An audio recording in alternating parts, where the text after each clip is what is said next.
Good morning, church. My name is Jay. I'll throw up a picture of my family here. My wife, Leanne, who loves to cuddle.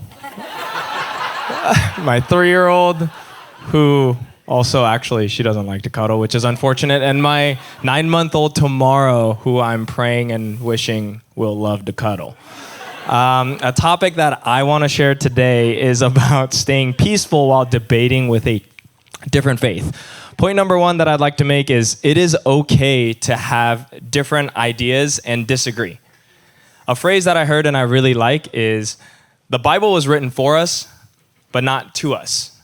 The Bible is written by so many different people at so many different times and so many different cultures.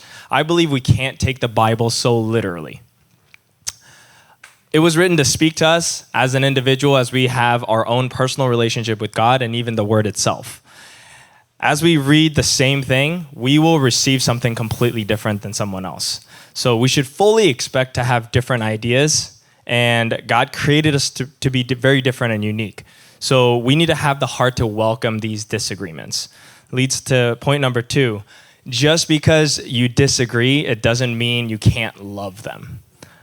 2 Timothy 2:23 says, "Don't have anything to do with foolish and stupid arguments." So when we hear something foolish or stupid, what do? We just walk away? No, not really. The very following verse, 24, states, "Lord's servant must be kind, patient, and good teachers." My 3-year-old wants a snack before dinner sometimes, wants to fight her bedtime sometimes, actually all the time. In her world, she's making a good point. She's trying to be valid. She's trying to back it up with different reasons and feelings why she's feeling that way. However, as a parent, I have a very different opinion than her. I learned that when I'm arguing with this 3-year-old about these little things, the best thing for me to do is not try to reason and have the perfect explanation on why she needs what she needs. However, it's when I show her that I actually care about her and her well-being, it's our relationship can really build and possibly come to a conclusion. Hopefully. Mostly. Different beliefs do not disqualify from someone from their ability to receive love from you and God. You shouldn't be the barrier to people to receive God's love just because of your selfish desire to prove a point. Number 3, approach these differences with the right mindset and heart. Just because it's a different idea, this doesn't disqualify it from being right or wrong. My father-in-law, Leanne's father, was a refugee on a sinking boat from Vietnam. All night, he was scooping out water just to stay afloat in this boat, literally. At the same time, there was a group of people doing something completely different right next to him. It was a group of Christians that were praying all night, trying to get saved. At this moment, this put a big impact in his mindset of believing in something versus doing something about it. However, what if, this was actually his reality, and I can't disqualify his truth here. However, what if the Christians were praying to get saved from the sinking boat, and my father-in-law was the answered prayer for them? We never know.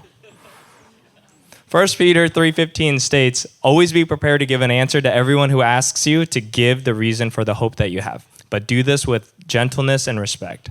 It is when they ask, their heart can open."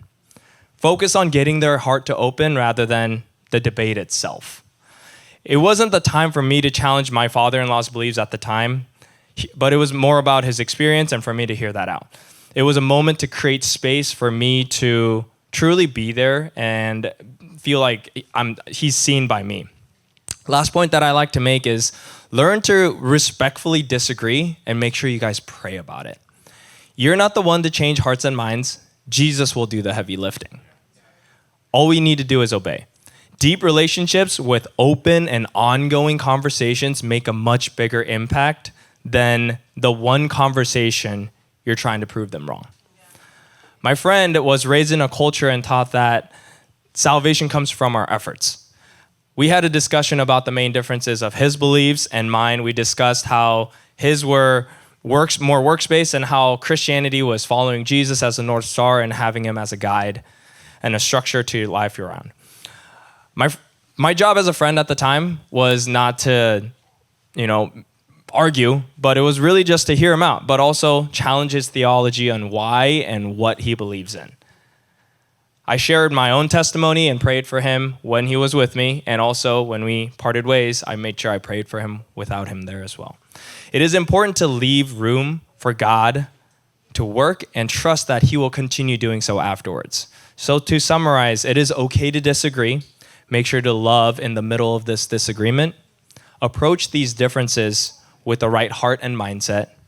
Leave room for Jesus. He will change the hearts and minds. It is our job to open them up with the right questions and by praying for them. Thank you.